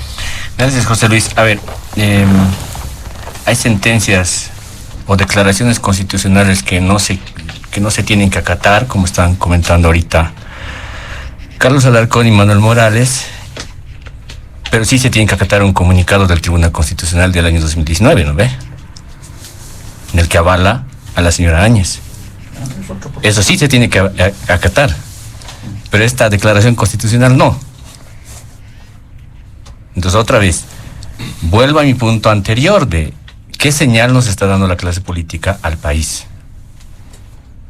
Y el carnaval sobre el asunto de acatar o no acatar una sentencia constitucional o una sentencia judicial, según si eso coincide o no con mis fines y mis intereses políticos. Entonces, claro, yo como estoy en el otro lado de la balanza, acato un comunicado del Tribunal Constitucional, pero ahora esta declaración constitucional no la acato. Y viceversa, lo mismo, al otro lado exactamente lo mismo. No es adecuado y no está dentro del canon de lo que significa un respeto a las reglas del juego que tenemos y que hemos suscrito en nuestra Constitución. No lo es. Y un dato más, es verdad que han renunciado magistrados en estos últimos días, pero hay uno que renuncia, el magistrado Calderón, y en su carta de renuncia defiende la prórroga. Está textual en su carta. En su carta de renuncia defiende la prórroga como la única salida. Y entonces ahora, ¿en qué nivel y en qué lugar nos ponemos de nuevo? Si este magistrado renuncia por presión, pero además al mismo tiempo en su renuncia textualmente defiende la prórroga como salida. Eso está en la prensa también. O sea, no me estoy poniendo, ojo, no me estoy poniendo en el plano de defender al órgano judicial, porque creo que de verdad, si hay algo que tiene que transformarse, pero de manera estructural en el país, es justamente el órgano judicial. Pero creo que mínimamente, los políticos en el país tienen que empezar a demostrar un comportamiento un poquito más decoroso y de respeto a la institucionalidad. Porque de otra forma, todo termina siendo el pedazo del relato que a mí me interesa. ¿No? El pedazo del relato que me interesa. Como por ejemplo lo que se defendió desde Comunidad Ciudadana con el tema de ese proyecto de ley donde quitaron a las universidades, por ejemplo. O sea, la propuesta que tenía Comunidad Ciudadana, y creemos que la suscribieron, quitaban el papel activo de las universidades, que ellas fueron las que pedían estar en activo, teniendo voz y voto en el proceso de preselección. Porque las quitaron. Si las universidades son un actor central y principal en todo el andamiaje del sistema judicial. Uno no entiende por qué se hace eso cuando en un primer momento, se reclamó sobre ese tema de que tienen que haber veedurías, pero además con voz y voto. Y un último dato más. Sale la sentencia sobre el señor sale la sentencia primero sobre el señor Evo Morales, Creemos festeja, sale la sentencia sobre el señor Camacho, Creemos reclama, y además va hasta Sucre a interponer un recurso a ese Tribunal Constitucional que dicen que no es legal. Entonces, ¿en qué plano y en qué escenario nos estamos moviendo? De nuevo, de verdad, seguimos en este carnaval. Y a mí, de verdad, para cerrar de verdad esta idea, y ya vamos a entrar al segundo punto con el tema de justamente de la sentencia en Santa Cruz, me preocupa mucho la resaca que vayamos a vivir, porque eso, sinceramente, no va a ser nada alentador, creo. Gracias. Muy bien, muchas gracias. También le damos a Marcelo Arequipa.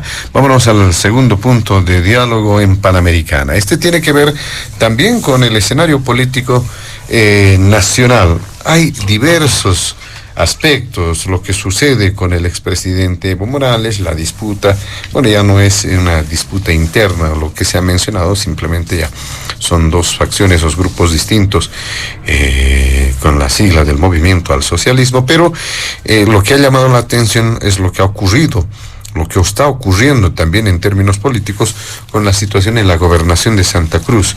Se ha manifestado que hay un suspenso acerca del desenlace de lo que puede presentarse en Santa Cruz, tomando en cuenta ese cierre de filas alrededor de la figura de Luis Fernando Camacho. También hay quienes dicen se han peleado ellos, es una disputa interna y obviamente tendrían que arreglarlo ellos para canalizar una solución a este tema. Pero además también se insiste en que el gobierno, a través de esa decisión del Tribunal Constitucional, pretende tomar la gobernación de Santa Cruz, aunque desde el ala de vista del MAS se dice que no es así, porque tampoco sería fácil hacerlo, porque la Asamblea Departamental, si bien hay mayoría masista, también hay división y eso es evidente. ¿Qué dice sobre este segundo punto, doctor Carlos Alarcón? Ya entro al tema, pero no puedo pasar por alto las mentiras que está hablando Marcelo Arequipa, porque yo he sido el proyectista de varias de estas leyes. Tienes mala suerte que esté ahora en el programa. Aquí tengo el proyecto de ley que yo lo he trabajado también, que se ha aprobado en el Senado, la 144, artículo 7, garantías de objetividad y transparencia del proceso. Parágrafo 1, Veeduría Nacional, las universidades públicas y privadas, los colegios de abogados y de auditores, contadores públicos, las asociaciones de periodistas y medios de comunicación, las fundaciones y asociaciones civiles y profesionales, etcétera, etcétera, etcétera. Son los que garantizan. Entonces, ¿dónde comunidad ciudadano ha suprimido a las universidades? O sea, por favor, pues, o sea, ¿verdad? ¿Pero qué van a votar? Pues el que preselecciona es la asamblea, no son las universidades. Entonces, bueno, y el otro invento del comunicado, nosotros ese comunicado ni siquiera nos hemos referido. Siempre hemos asumido que la sucesión de la señora Áñez ha sido perfectamente constitucional y apegada a los reglamentos de la Cámara de Senadores. Y si ha aparecido un comunicado que ha reflejado eso, está bien. Pues, lo único que ha hecho el comunicado es cumplir la Constitución. Ese comunicado es totalmente irrelevante para nosotros en relación a la sucesión de la señora Áñez. Esa sucesión es constitucional porque se ha pegado a la Constitución y al reglamento. Y la solución de este problema, ¿quiénes son los primeros que han salido a defender el prorrogazo? Ahí está la prueba de que está metido el gobierno. El procurador, que era el viceministro del ministro de Justicia, antes de ser procurador, ¿se acuerdan? Salió el prorrogazo y el primero en aparecer en todos los medios de comunicación batiendo palmas por el autoprorrogazo. Se quedó calladito el ministro de Justicia, esperó un tiempito, ya no pudo aguantar más y después él también salió a la defensa y remató el presidente diciendo lo que dijo Manuel. ¿Pero de qué se preocupan? Dice, si los ciudadanos no están preocupados de las elecciones judiciales, no les interesa, dice, quiénes sean los jueces. Claro, porque eso le interesa a Arce. Cuanto menos les interese a los ciudadanos quiénes son los jueces, a Arce le encanta que sean sus autoprorrogados, obvio, ¿no? A los demás no les tiene que interesar. Entonces, y termino diciendo esto, Informe Mundial de Human Rights Watch resalta que no existe prórroga de mandato en magistrados. A nivel mundial es esta conclusión, 11 de enero del 2024. Bueno, entonces ese tema para mí está fuera de toda duda y discusión. Lo mismo en el tema de la gobernación de Santa Cruz. Saca, en base a una acción de cumplimiento, esta sentencia antes de terminar su mandato, porque ese día se han apurado y han sacado todo lo que quería el gobierno que sacan el tema de la gobernación de Santa Cruz y hacen referencia al estatuto, o sea, la Constitución, al estatuto, el Tribunal Constitucional, a la ley orgánica departamental del Ejecutivo, y no hacen referencia a la ley departamental de la suplencia. Si tú eres un tribunal constitucional serio, tienes que ver todas las leyes completas y decir, estas son nulas o inválidas porque violan la Constitución o violan el estatuto. Lo han hecho tan a la rápida por contentar al gobierno que se olvidaron de colocar en la parte resolutiva de esta acción, y la he traído acá si quieren verla, se olvidaron de colocar la ley departamental que regula cómo se hacen las suplencias temporales. Y claramente ahí en las suplencias temporales se establecen causales que nada tienen que ver con un proceso montado, fraguado, por un delito inexistente y por un tipo penal totalmente descalificado. ¿Y qué dice este informe de Human Rights Watch? Que el tipo penal de terrorismo aplicado a Camacho y aplicado a Áñez y a otros procesados no tiene ni pies ni cabeza para sustentar un juicio penal decente. Entonces, este Tribunal Constitucional marioneta del gobierno de Arce, lo primero que debería haber hecho, ya que le encantaba meter tantas cosas de contrabando en otros temas, aquí podía haber metido una buena cosa de contrabando para seguir ese tema de incoherencia que le preocupa a Marcelo, que en este caso hubiera sido coherente. De decir, a ver señores, acá es un secuestro, aquí es tirarse abajo con golpe de estado departamental una autoridad, que sea o no sea Camacho, a nosotros nos tienen sin cuidado si es o no Camacho, ha tenido cientos de miles de votos de ciudadanos. ¿Les parece razonable que a través de esta maniobra, de este ardid, de este complot, secuestres a cualquier gobernador, lo saques de su departamento, te valga un comino los cientos de miles de votos que ha tenido, te inventes un delito, montes un proceso penal totalmente trucho, fraguado, y que todavía este Tribunal Constitucional, en lugar de corregir eso, termina avalando ese golpe que ha dado el gobierno nacional a la gobernación departamental? Hágalo bien o hágalo mal, Camacho, eso nos tiene a nosotros sin cuidado. Ese es el tema de fondo acá, que si hubieras tenido un Tribunal Constitucional decente y realmente apegado a la Constitución, ¿qué hubiera hecho? Primero debería haber dicho, este proceso no debería existir y nadie ni siquiera debería estar procesado por este caso del falso golpe. Pero si, digamos, ya asume que debería haber un proceso para compatibilizar los cientos de miles de votos de los ciudadanos de Santa Cruz con el que ellos creen que debería ser este juicio que no se sostiene ni un milímetro, deberían haber dicho, señores, procesenlo en Santa Cruz, que se defienda en libertad, y de esa manera compatibilizamos los cientos de miles de votos de una autoridad elegida y a la vez un enjuiciamiento penal que se lleve a cabo con las normas de un debido proceso. Pero repito, acá ni siquiera debería haber existido este proceso. Entonces, si ahora abrimos esta compuerta como sociedad y como Estado contra Camacho, mañana va a ser cualquiera que esté en contra de esta dictadura judicial gubernativa de Luis Arce. Eso se los aseguro y se los firmo desde este momento. Y este Tribunal Constitucional es el secuaz y el cómplice del gobierno para hacer estas barbaridades. ¿Y por qué están haciendo ahora? ¿Por qué quieren dividir y contraponer al liderazgo cruceño dentro de la propia gobernación? A Camacho con Aguilera, yo les hago la pregunta, ¿cuál es el objetivo político en este momento? Porque ya el juicio lo siguen, ¿no?, contra viento y marea, impulsando y quieren hacer un castigo por 20 años de esta falsa acusación de golpe de Estado. Pero ¿por qué en este momento están activando con estos secuaces que ahora son usurpadores de funciones del tribunal? Porque se viene el tema del censo, que vamos a hablar justamente en el otro punto, en el punto tercero. El gobierno quiere desbaratar los derechos de los ciudadanos de Santa Cruz que tienen que ver con redistribución de escaños y redistribución de recursos económicos de coparticipación.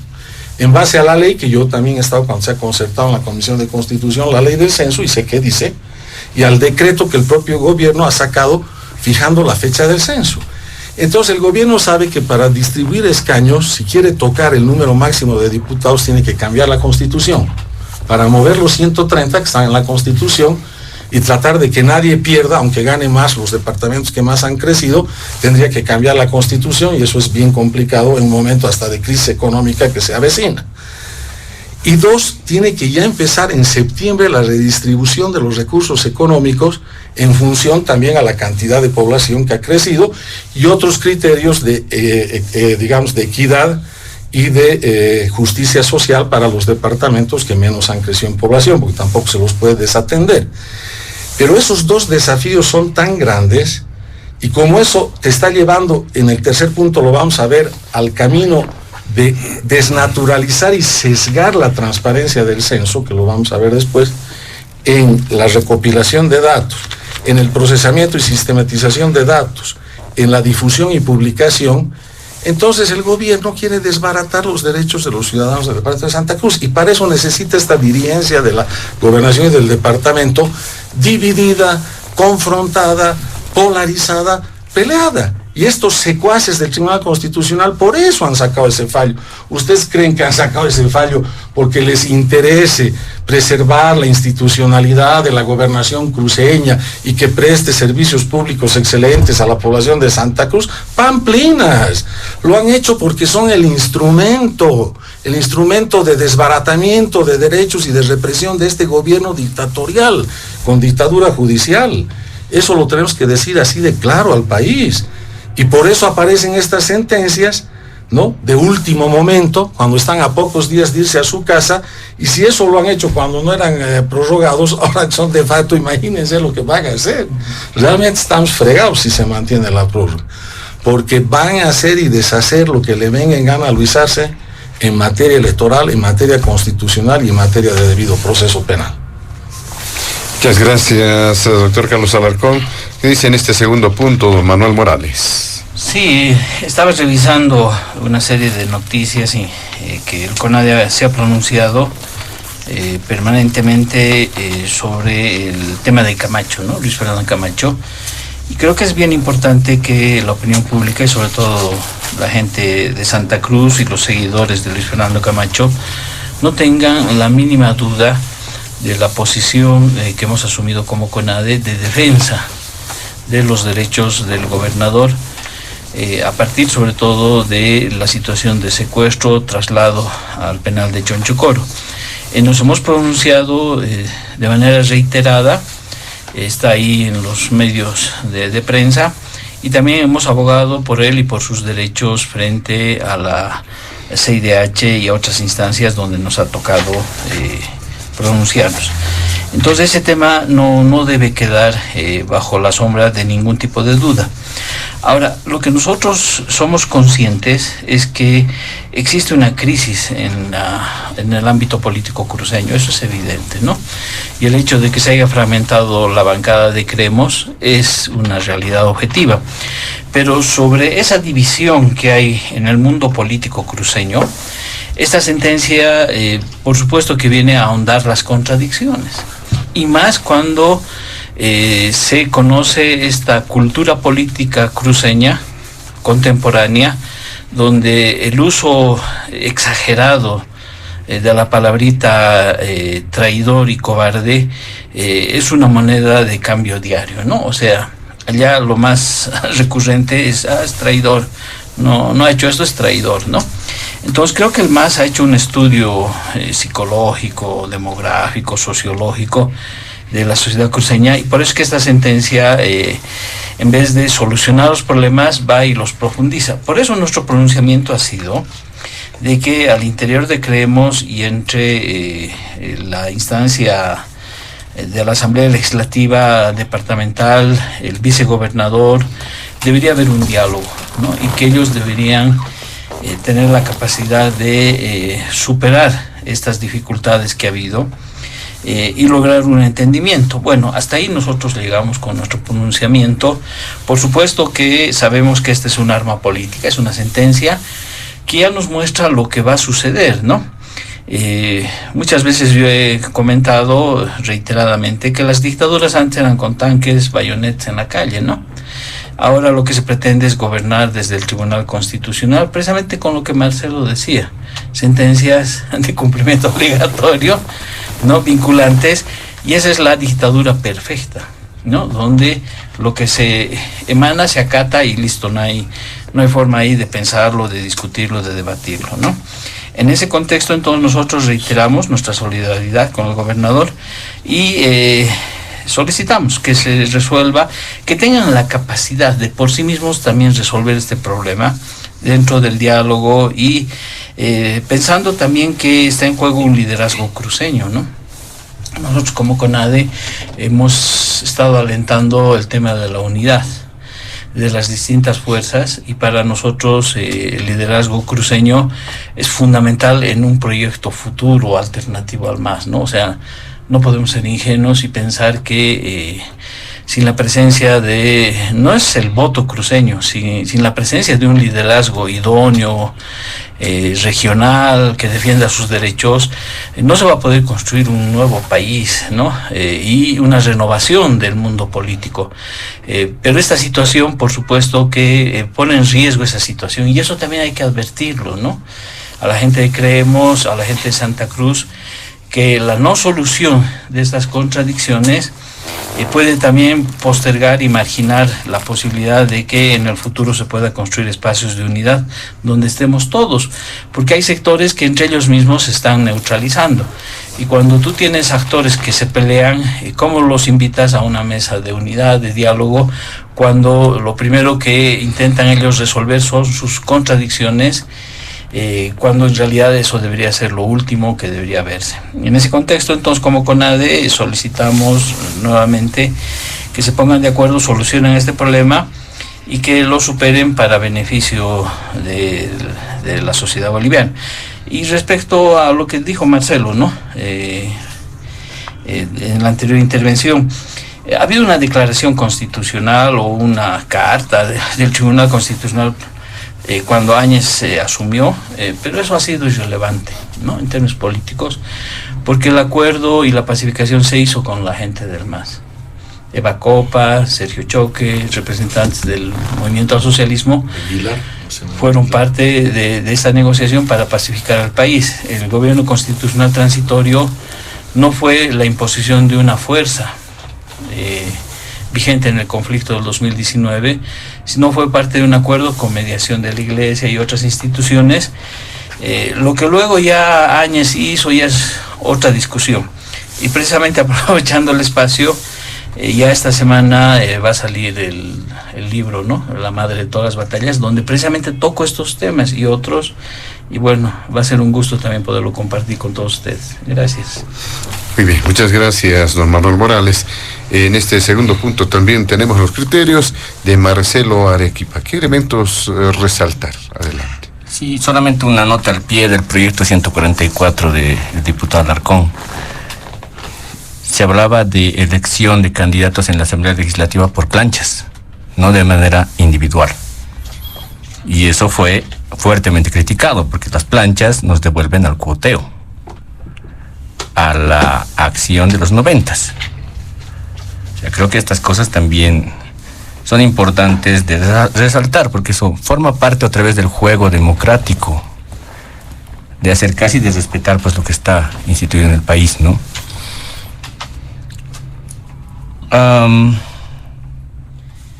Le voy a dar un poquito la vuelta a lo que se establece como un escenario hipotético en el que el gobierno estaría redituando hoy día y estaría sacando el conflicto sobre el gobernador de Santa Cruz para beneficiarse con el tema del censo.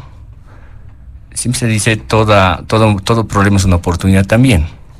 Y el asunto de la crisis o del problema sobre el liderazgo cruceño no es de hoy día. Manuel Morales ya lo comentó también. Llevamos ya por lo menos un año en el que Santa Cruz no tiene un liderazgo cohesionado. No cuenta con un liderazgo cohesionado, único. Llevamos por lo menos un año en el que se han ido más bien ahondando más las fisuras y los diferentes liderazgos que han empezado a aparecer. Y hay una lista larga de actores, muy larga. El señor Rómulo Calvo, el señor Larach, el señor Cuellar, Reiniero Vargas, los señores del búnker, muchos y variados, todos queriendo obtener el liderazgo político en Santa Cruz. Y ahí de repente reviven los demócratas. Y ahí también aparece el señor Aguilera, ¿no? Y en el medio una práctica que está empezando a ser ya cotidiana, que me parece que es una práctica y una agenda anticonstitucional y poco democrática, esto de las listas negras, de los traidores. Y hay una coincidencia, pero demasiado evidente ahí, entre el camachismo y el levismo. ¿Quién califica de traidor a quién? El levismo al arcismo. ¿Quién califica de traidor a quién en Santa Cruz? El camachismo Aguilera. Y se me recuerda a una frase de una canción de protesta de Benjo Cruz que decía: cuidado que por ponerte a la izquierda de la izquierda aparezcas en la derecha. Yo sinceramente creo que esa no es la vía y no concuerdo con estas ideas de las listas negras. Porque sinceramente eso no nos lleva a nada. Sí, marca una suerte de actitud política que tiene que ver pues con el amedrentamiento, que tiene que ver con el matonaje, pero no es democrático eso, no forma parte del juego democrático. Y en el medio, si uno percibe un poco y lee lo que está pasando en Santa Cruz, de manera muy superficial incluso si quieren, se evidencia pues que hay una crisis ahí de disputa política entre los bandos que han empezado a aparecer. Ahora, ¿por qué es importante lo de Santa Cruz en términos políticos? Porque finalmente terminó por constituirse en el bastión político de oposición efectiva además al movimiento al socialismo. Sino por qué la señora Amparo Carvajal fue a Santa Cruz hace poco más de un año atrás, está registrado eso, y delega al Comité Cívico de Santa Cruz todas las tareas que tienen que ver con las movilizaciones en contra del movimiento al socialismo. Delega esa tarea. Ella misma les delega ese poder. No es menor ese dato. Es significativo y es simbólico y muy importante.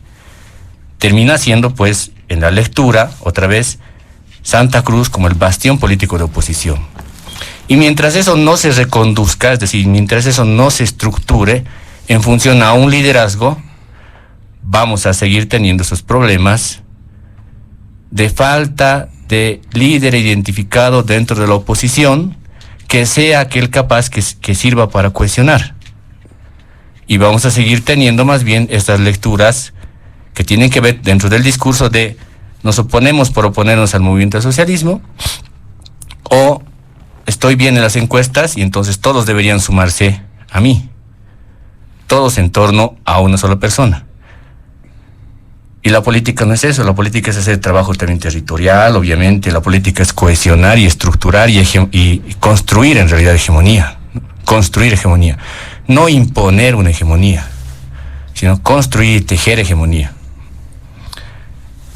Entonces este momento, como decía, para cerrar esta idea, José Luis, este momento en Santa Cruz debería significarnos una oportunidad para que se pueda reestructurar el liderazgo político en este departamento. Creo que están en puertas de eso, porque si logran solucionar el liderazgo político en Santa Cruz, luego viene lo del censo y efectivamente ahí Santa Cruz es vital, porque seguramente va a ser uno de los espacios que tendrá una población considerable y tendrá que batallar por dos cosas: diputados y recursos económicos. Y le conviene más a Santa Cruz de una vez por todas solucionar este tema del liderazgo político e ir con una voz, con un portavoz, que tener ahora mismo lo que tiene, que es voces fragmentadas. Gracias. Muy bien, muchas gracias, don Marcelo Arequipa. Brevemente, si hay algún apunte, por favor, un par de minutos les damos a nuestros invitados para hacer reflexión de todo lo que se ha mencionado hasta acá, haciendo énfasis a este escenario político y sobre todo lo que ocurre en Santa Cruz. Doctor Carlos Alarcón. Con gusto, José Luis. Bueno, Marcelo ya reconoció el tema de las universidades, que no era verdad, pero dice es para vedurías, pero es que no la ha leído y no la entiende la ley. La ley 144, que es la que la está escondiendo Jáuregui debajo del cajón, porque hemos exigido el viernes que ya se traten las leyes judiciales y nos han presentado préstamos, te cuento, el día viernes. Lo único que le interesa a este gobierno es más plata para su dictadura, pues no le interesa resolver la crisis judicial. Entonces Jáuregui se guarda en el cajón la 075 que presenta Comunidad Ciudadana para dejar sin efecto el prorrogazo, ese numeral 4. Se guarda en el cajón la 144 que eran, si tú revisas, ya hemos adecuado, eran 3 cosas que han usado de pretexto en esta declaración, que ya están adecuadas en 5 minutos, y ese ha sido el pretexto para meter el contrabando del prorrogazo. Y en esas observaciones, por si acaso, Marcelo, no está lo que tú ahora estás observando, el tema ese de la plancha, y te lo voy a explicar por qué es mejor. Por si acaso, ¿no? Están observadas otras cosas menores, de plazos y de tiempos, temas menores, de transición administrativa. Entonces, el tema de las vedurías, porque hemos logrado establecer en la 144, que es la que ahora vamos a impulsar y la que va a salvar la elección judicial, contra viento y marea, porque ya el gobierno le está haciendo presentar, el ministro de Justicia, otras leyes para ensuciar el proceso, y va a presentar la Hertz Mercado, imagínate, después de que han saboteado, ahora Hertz Mercado, el héroe de la elección judicial, y en el Senado también se busca alguna senadora, etcétera, para meter otra ley de contrabando, con el objetivo de entorpecer, seguir demorando y que el prorrogazo se mantenga 2 años más.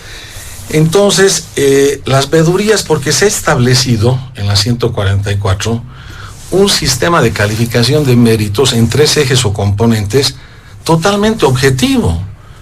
Tan objetivo que, ¿por qué vedor? Porque viene, digamos, Manuel de parte del CONADE, se sienta al lado de nosotros, yo ya no estoy ahora en la comisión, pero de los que estén en la Comisión Mixta de Constitución, se sienta al lado y revisa, a ver, este señor tiene 3 publicaciones de libros de estas características, tiene estas maestrías de doctorado, tiene esto, cumple, listo, ahí no hay mamada, ahí no hay manipulación.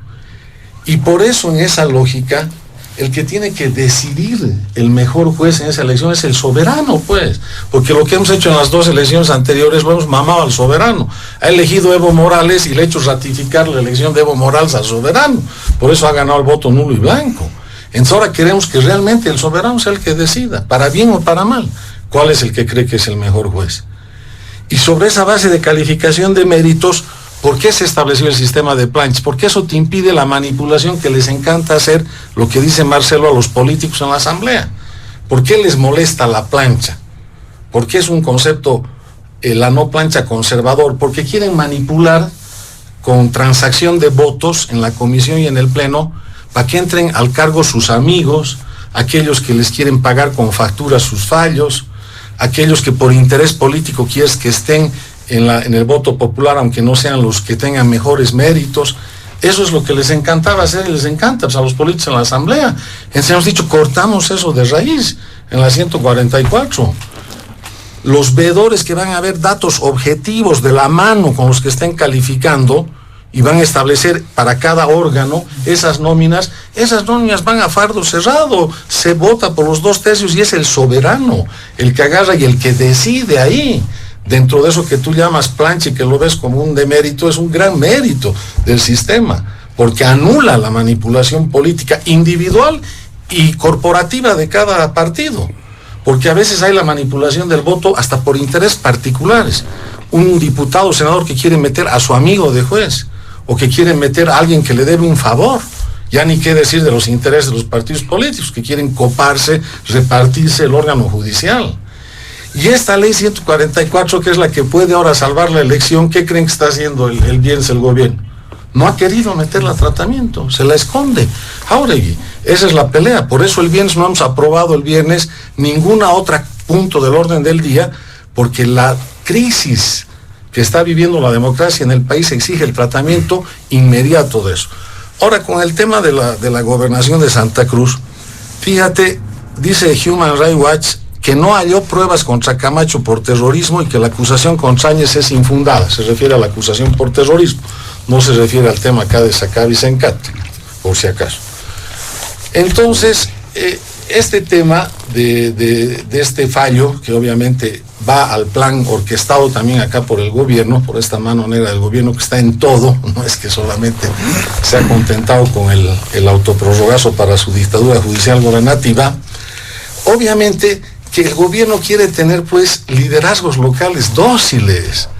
Es lo que quiere, ¿no ve? Más o menos la lógica que dice Marcelo. Obviamente, si le dices cuál es el liderazgo local ideal, Johnny Fernández, Manfred Reyes Villa, el otro señor de Tarija, Montes, ¿no ve? Eva Copa en el Alto. Feliz, pues, porque tienes el monarca Arce y tiene sus, no sé cómo se llaman, vasallos, sus adláteres, etcétera, alrededor de él. Él es la luz solar que brilla y sus adláteres están ahí. Ese es el plan que quiere hacer en los departamentos.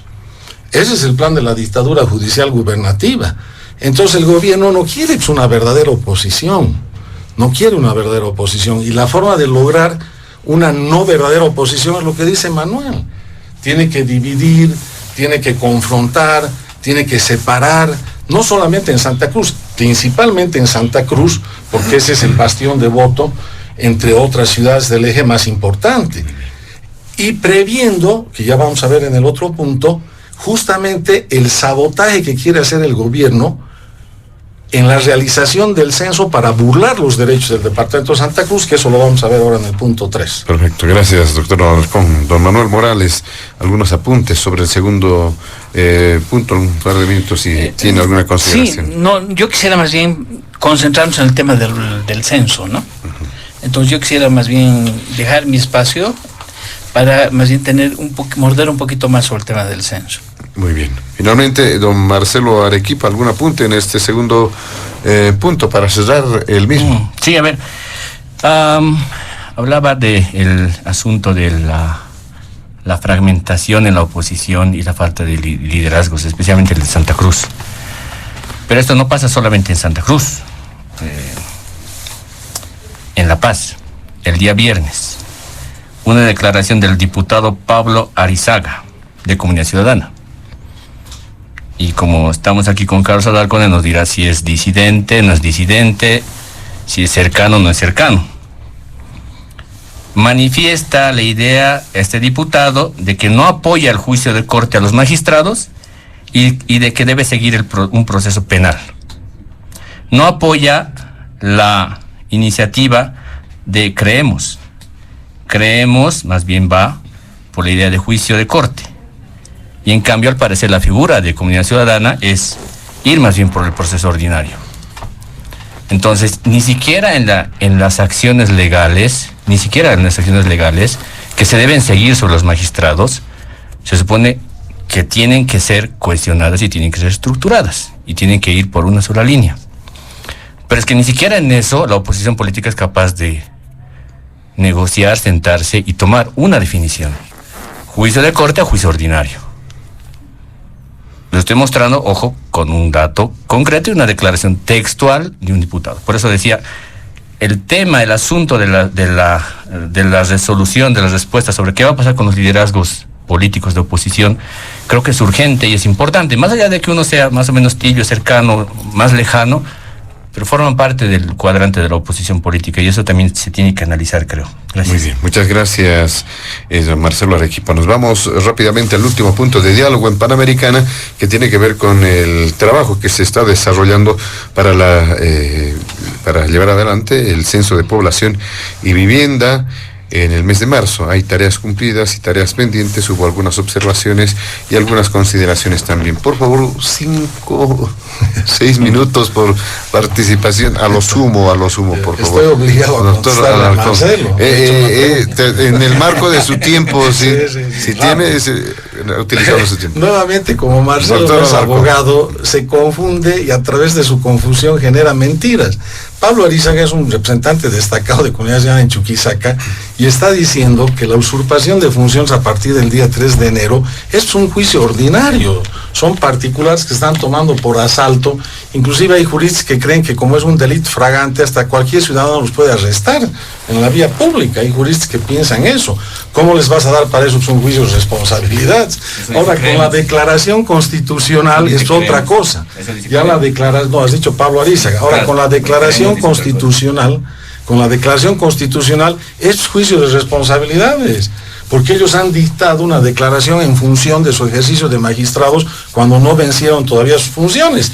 Pero ¿cuál es el tema ahí? Que primero tenemos que adecuar, y por eso ya se aprobó en el Senado la tercera ley judicial, el juicio de responsabilidades, porque como lo han desnaturalizado este juicio, el único objetivo que tiene ahora es para sacarlos del cargo. Pero estos señores ya están fuera del cargo, pues a partir del 3 de enero. Entonces ahora se está adecuando el juicio de responsabilidades para que tenga esencia penal, y ahí sí corresponde, y estamos promoviendo y vamos a promover por prevaricato en relación a la 049 y juicio ordinario por usurpación de funciones en relación al asalto a partir del día 3 de enero de las altas magistraturas.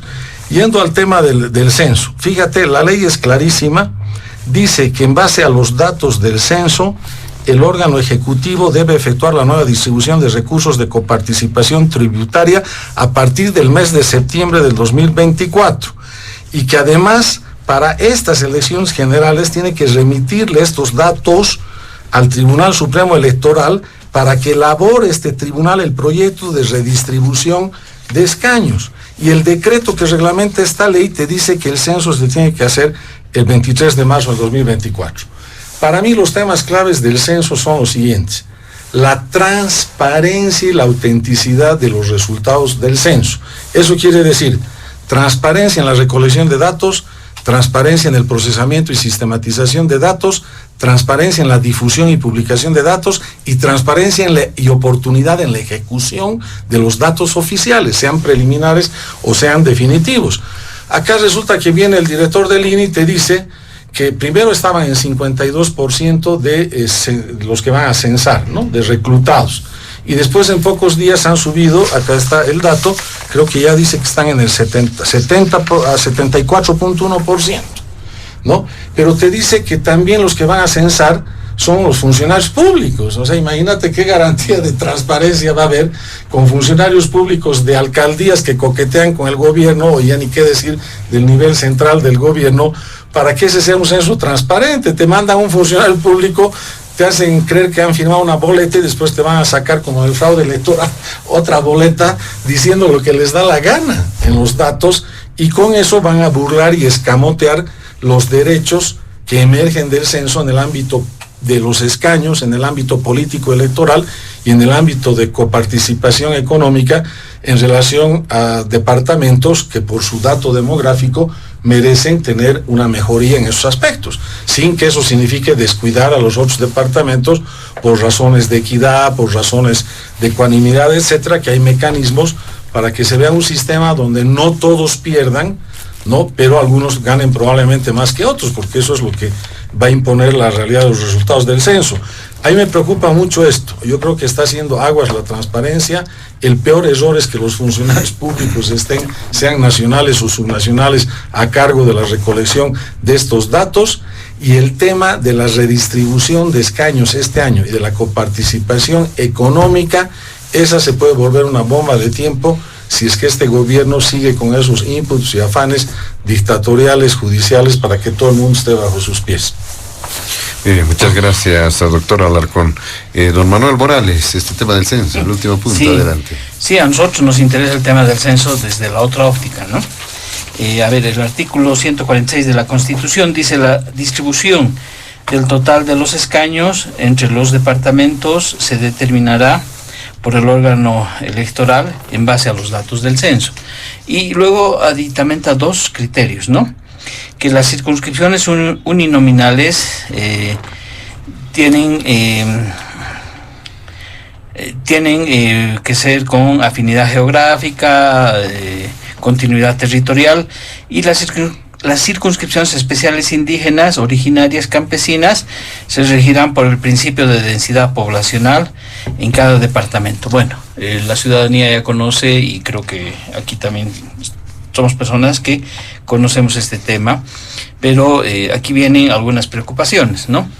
El el tema es que de la cantidad total de diputados, el órgano electoral, en base a los datos del censo, puede hacer una redistribución. Y en el fondo, la redistribución va a ser proporcional a dónde está la población. En ese contexto, los datos del censo para el rediseño de las circunscripciones, nosotros como CONADE estamos ya presentando notas en esta semana al Tribunal Supremo Electoral para ser partícipes de todo el proceso, pero tenemos acá algunas preocupaciones. El 5 de enero de este año salió la siguiente noticia. Durante la gestión 2023 se crearon 84 nuevos asientos electorales, se procedió al ajuste de 73 nombres de distritos, asientos, y se actualizaron 284 áreas rurales y urbanas, informó el presidente en ejercicio del Tribunal Supremo Electoral, Francisco Vargas. Aquí viene esta parte que es muy importante. De igual modo, se realizó la actualización y sistematización de la base de datos de geografía electoral de los recintos electorales a nivel nacional, con la creación de 189 recintos electorales, 10 cambios de distrito, 69 cambios de zona y 538 cambios de nombre. Vamos a exigir a través de una nota que el tribunal nos explique por qué están creando nuevos asientos electorales sin los datos del censo. Ahora, una persona que tiene un criterio básico, lo primero que me explica y me responde, hasta un niño, es que debe estar creciendo pues la población, ¿no? Pero la población que crece son los menores de edad. Si hemos crecido en población, son niños, no son mayores, para que se esté creando nuevos asientos electorales. Esto es de profunda preocupación. Por ello, nosotros queremos ser parte del control social al Tribunal Supremo Electoral, es nuestra obligación como CONADE, pero vamos a explicar a través de una nota esta situación. Ahora, puede que haya dificultades, problemas, debates en que algunas regiones van a perder diputaciones, ¿no? Yo creo que se puede ser flexibles. Yo he sido un ferviente defensor de las circunscripciones especiales indígenas. Los que conocen mi trayectoria, sobre todo he peleado por dos que nunca se les ha dado representación, la de Chuquisaca y la de Potosí. Cuando en ambos departamentos existen pueblos indígenas minoritarios dentro de la circunscripción departamental, algunas personas que no tienen cultura, así en Chuquisaca, ¿cuáles pueblos indígenas? Están los guaraníes, están los yamparas, ¿no?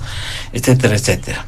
Pero bueno, ha pasado el tiempo y lastimosamente nos reclaman ellos por sus derechos, y resulta que tengo en mis manos el informe final del Tribunal Departamental Electoral de las elecciones del 2020 en el Departamento de La Paz. Y resulta que en el escrutinio final, en el informe, se hace la publicación de las circunscripciones especiales indígenas. Carlos, si tú vas a ver, está en blanco. Es decir, que se ha elegido un diputado especial indígena, y en el informe final del Tribunal Departamental Electoral, que esto ha pasado al órgano electoral, está en blanco los datos de cómo han sido electos este diputado. Entonces creo que merecemos un informe. ¿Por qué? Porque La Paz es la segunda población departamental a nivel nacional y tiene que ajustarse todas las circunscripciones. Y en el caso específico, yo quiero denunciar, bueno, no denunciaré, socializaré. Desde el año 2009, el Tribunal Supremo Electoral no ha publicado un solo mapa sobre circunscripción especial indígena. Es decir, es una incógnita, es una nebulosa. Cuando se va a elecciones, resulta que no hay mesas especializadas en población indígena originaria y campesina, sino las mesas mixtas. Entonces tú vas, por ejemplo, al Chapare, que es el caso que ahora les voy a explicar. Tú vas al Chapare y te encuentras que está las papeletas y tú puedes solicitar: yo quiero votar en la indígena. Puedes venir y tu esposa puede decir: no, yo voy a votar en la otra del uninominal. Así es como nos han llevado, ¿no?, a estos procesos electorales. Y resulta que tenemos un problema acá en Cochabamba. No, la circunscripción 24, no, el MAS ha ganado con el 97% de los votos, 125,000 votos, y la circunscripción especial indígena tiene 1.500 votos en el mismo espacio territorial que la circunscripción 24. Es decir, los indígenas de esta circunscripción especial están dentro de la circunscripción 24, toditos, el 100%. Y el MAS gana en la especial indígena con el 98%, y en la 24 gana con el 97%. Esto es una doble representación a nombre de los indígenas. Podría anularse la circunscripción especial indígena de Cochabamba. Y tendría ahí el órgano electoral una circunscripción. No, la uninominal no. No, la especial indígena por doble representación. Porque yo les aseguro que este mapa está dentro de la 24, de la especial indígena. Y con eso el órgano electoral podría tener 1 o 2 diputaciones. Para compensar al mayor. Para compensar, como dice la Constitución, de tal manera que si algún departamento está perdiendo una representación por equidad, por lo que dicen los principios constitucionales, de que a los departamentos con menor densidad se les puede compensar, se podría resolver este problema. ¿Podría bajar propuesta entonces las circunscripciones especiales? Indígenas. ¿No? Porque además quiero comentarles que en las últimas elecciones el 100% de las circunscripciones especiales indígenas las ha ganado el MAS. El 2019 también, año donde se anuló, y solamente ha habido una oportunidad en la historia de las circunscripciones especiales indígenas que un partido de oposición ganó una en Bolivia. El 99% son circunscripciones que han favorecido al MAS. Bueno, ¿y qué hacen los especiales indígenas? Hasta el día de hoy, ¿qué proyecto de ley han promovido? ¿A quién representan de manera de verdad? Si ya en la misma circunscripción donde ellos viven ya hay un diputado que los representa. Creo que este sería un tema muy interesante, pero ¿por qué, digamos, toco este tema? Porque los datos del censo nos van a dar luz sobre esto, y nosotros tenemos que tener una participación desde la sociedad civil, y inmediatamente en esta semana ya vamos a hacer las cartas correspondientes al tribunal, porque estamos muy preocupados sobre esta situación. Muy bien, muchas gracias, don Manuel Morales. Para finalizar el último punto, le damos también la palabra a don Marcelo Arequipa. Adelante. Gracias. El censo va a tener, creo yo, 2 efectos, ¿no? Uno político y otro económico. Nos hemos referido con más detalle al efecto político. El económico sin duda también va a ser crucial, porque es en base a eso que las regiones generan también su desarrollo, ¿no? Pero en el político creo que tendríamos que concentrarnos de alguna forma en el reglamento, porque no es una ley, es solamente un reglamento de delimitación de las circunscripciones uninominales. O sea, no es tan complejo. O sea, no necesitamos 2/3 para eso. Si uno revisa en la normativa electoral, es un reglamento el que aprueba esto. Entonces, me gustaría a mí empezar también a visualizar propuestas sobre esto, es decir, qué elementos más se pueden añadir a la fórmula de asignación de escaños y a la delimitación, de escaños uninominales. Porque la que tenemos ahora toma en cuenta criterios poblacionales, pero toma en cuenta también criterios económicos, de desarrollo humano. Y en función de eso se asignan las circunscripciones uninominales.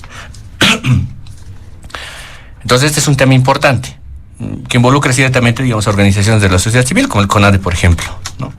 Creo que sería de verdad muy interesante y hasta alentador ver, digamos, este tipo de propuestas, porque de eso se trata, de perfeccionar el sistema democrático también, en las observaciones que uno tenga, que uno pueda tener. Hasta ahora el crecimiento poblacional del electorado nos ha estado demostrando un comportamiento en el siguiente sentido. Santa Cruz es la primera ciudad de electores, luego viene el Alto y luego viene La Paz, luego pasa Cochabamba.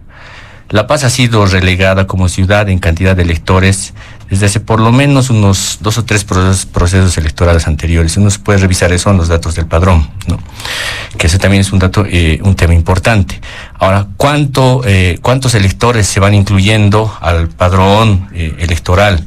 En promedio, jóvenes, digamos, que ingresan a la vida, al ejercicio de la ciudadanía mediante el voto, rondan más o menos 1 millón, 1,5 millones, que tampoco es un dato despreciable.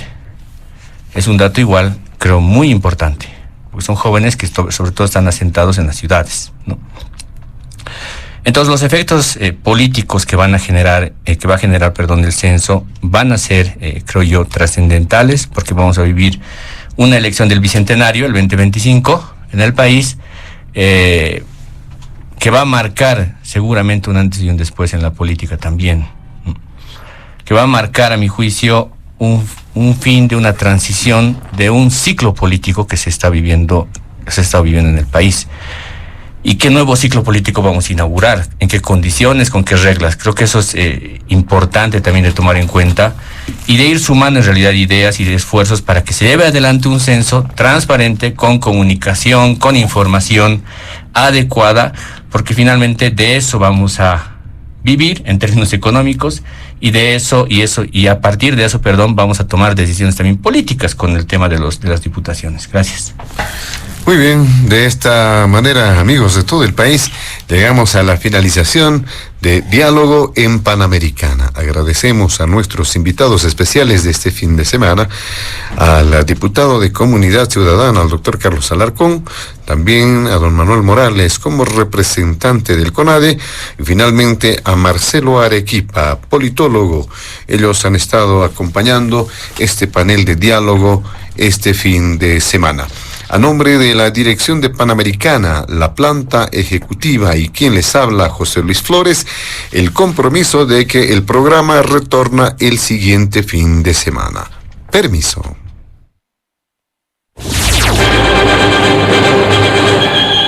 Diálogo en Panamericana.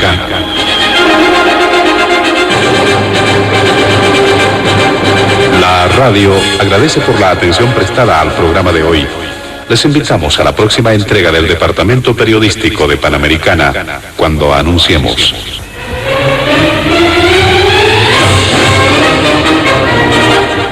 Diálogo en Panamericana.